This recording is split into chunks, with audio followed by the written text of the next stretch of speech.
가요계는 화려한 무대와 스포트라이트 뒤편에 복잡한 인간관계와 갈등이 얽혀 있는 곳이다. 특히 방송을 통해 얼굴을 알리고 팬들의 사랑을 받으며 성장하는 신예 가수와 이미 업계에서 자리를 잡은 선배 가수 사이에선 종종 알게 모르게 긴장감이 흐르곤 한다.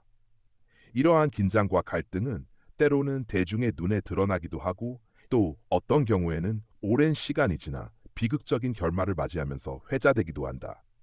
이번 기사는 한때 후배 가수 이찬원을 공개적으로 비난했던 선배 가수의 파란만장한 삶과 결국 비극적으로 끝난 그의 결말을 조명한다. 후배를 향한 날선 발언. 이찬원은 TV 오디션 프로그램을 통해 대중에게 이름을 알린 후 신선한 매력과 소박한 이미지로 큰 사랑을 받은 가수다. 그 과정에서 많은 선배 가수들로부터 격려와 응원을 받기도 했지만 일부에게는 질투와 비난의 대상이 되기도 했다. 문제의 선배 가수는 당시 한 라디오 인터뷰와 개인 SNS를 통해 이찬원의 노래 실력과 무대 태도에 대해 날카로운 비판을 남겼다. 그는 실력보다는 이미지로 승부하는 가수라며 대중이 열광하는 현상에 대해 부정적인 의견을 드러냈다. 또한 노래를 오래 한 사람들에 대한 예의가 부족하다는 발언까지 덧붙이며 팬들 사이에서 논란을 불러일으켰다. 팬덤은 즉각적으로 반발했고 온라인 커뮤니티에는 해당 선배 가수를 향한 비난이 쏟아졌다. 잇따른 이미지 추락 논란이 커지자 선배 가수는 해명에 나섰다. 그는 개인적인 감정이 아니라 업계 선배로서 조언을 전한 것이라고 강조했지만 이미 여론은 싸늘하게 돌아선 뒤였다. 후배를 향한 과도한 비판으로 읽힌 그의 태도는 꼰대 문화의 잔재라는 비판과 함께 세대 간 갈등을 드러내는 사례로 소비되었다. 이후 그의 활동은 눈에 띄게 줄었다. 방송 출연 제한은 줄었고 행사 무대에서도 그를 찾는 곳이 드물어졌다. 일부 관계자는 이찬원은 당시 상승세였기 때문에 누구든 그를 공개적으로 비판하면 역풍을 맞을 수밖에 없는 분위기였다고 회상했다. 업계에서 살아남기 위해서는 이미지 관리가 중요한데 그는 한순간의 발언으로 그 기반을 잃어버렸다. 외로움과 고립 세월이 흐르면서 그는 점점 더 고립되었다. 예전에는 공연장마다 몰려들던 팬들의 환호가 사라졌고 동료 가수들과의 교류도 끊어졌다. 과거의 영광을 되찾기 위해 몇 차례 앨범을 준비했지만 투자자와 기획사들은 선뜻 나서지 않았다. 대중에게 찍힌 낙인은 쉽게 지워지지 않았다. 한때 자신보다 후배였던 이찬원이 점점 더 큰 무대에서 환호를 받으며 성장하는 모습을 지켜보는 것도 큰 부담이었다. 주변에서는 그가 점점 예민해지고 술에 의존하는 시간이 많아졌다고 증언했다.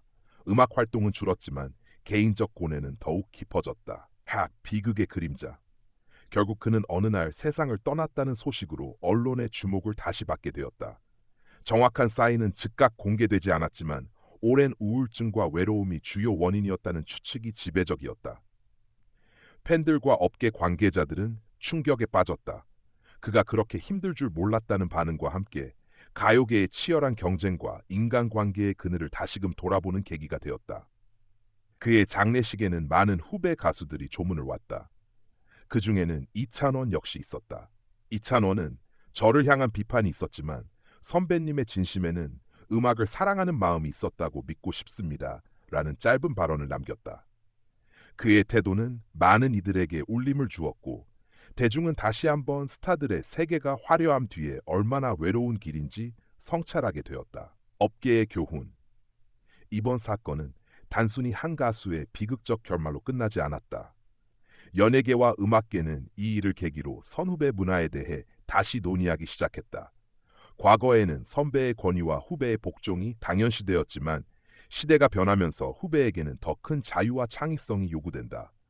그러나 아직도 일부 선배 가수들은 전통적인 위계 질서를 고수하려 하고 이 과정에서 충돌이 발생한다. 전문가들은 건전한 조언과 독설은 구분되어야 한다며 후배를 성장시키는 조언이 아닌 자신의 불만을 표출하는 발언은 업계 전체에 악영향을 미친다고 지적했다. 또한 대중은 이미 공정성과 진정성에 민감하기 때문에 후배를 향한 부당한 비난은 곧 역풍으로 돌아올 수밖에 없다고 분석했다. 팬덤의 힘과 여론의 무게. 이번 사건에서 또 하나 주목할 점은 팬덤의 위력이다. 선배 가수가 한마디 비판을 했을 뿐인데 거대한 팬덤은 즉시 반발하며 여론을 주도했다. 과거에는 언론이 가수의 이미지를 형성하는 데 큰 역할을 했지만 이제는 팬들이 직접 여론을 만들고 지켜낸다.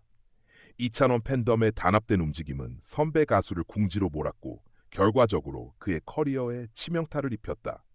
이는 단순히 개인의 잘못이라기보다 변화한 시대적 흐름 속에서 발생한 필연적인 현상이기도 했다. 인간적인 후회와 회한, 그가 생전 남겼던 몇몇 글에서는 후회의 흔적을 읽을 수 있었다. 그때 조금 더 부드럽게 말했다면 지금은 달라졌을까라는 문장은 많은 이들의 마음을 울렸다. 비판의 순간에는 자신이 옳다고 믿었지만 시간이 지나면서 후회가 점점 커졌다는 의미로 해석된다. 그러나 이미 돌이킬 수 없는 상황이었고 그가 떠난 뒤에야 사람들은 그의 속마음을 조금이나마 이해할 수 있었다. 남겨진 질문들. 이 비극적 결말은 우리에게 여러 가지 질문을 던진다. 선배와 후배의 관계는 어떻게 형성되고 유지되어야 하는가? 대중은 언제까지 스타들의 발언을 단죄하고 그 결과로 누군가를 몰아세워야 하는가? 또 연예인 개인의 정신적 고통을 어떻게 보듬을 수 있을까? 이 질문들은 단순히 한 사람의 잘못이나 선택으로만 설명할 수 없는 문제다. 이는 시스템과 문화, 사회적 분위기 전반이 얽혀 있는 복합적인 현상이다. 마무리 결국 이찬원을 향한 날선 발언으로 시작된 갈등은 한 선배 가수의 비극적인 결말로 이어졌다.